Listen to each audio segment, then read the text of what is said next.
कोकणातील प्रत्येक अपडेट जाणून घेण्यासाठी आजच माझे कोकणच्या सोशल मीडिया प्लॅटफॉर्मला लाईक, फॉलो आणि सबस्क्राईब करा। नवी मुंबई महानगरपालिकेने वायू प्रदूषण रोखण्यासाठी नियमांचे उल्लंघन करणाऱ्या 7 मोठ्या बांधकाम प्रकल्पांवर धडक कारवाई केली आहे। मुंबई उच्च न्यायालयाच्या आदेशानुसार शहरात प्रदूषण नियंत्रणासाठी कठोर उपाययोजना लागू करण्यात आल्या आहेत।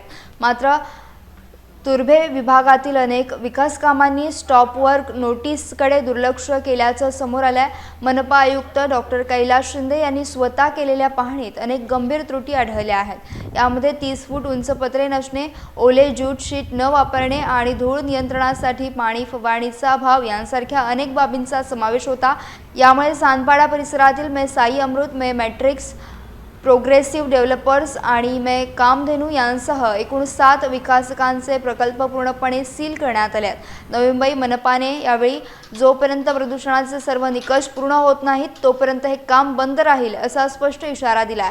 भविष्यातही शहरातील वायू प्रदूषणावर नियंत्रण मिळवण्यासाठी अशा कठोर कारवाया अधिक तीव्र केल्या जातील असा सज्जड इशारा प्रशासनाने दिलाय।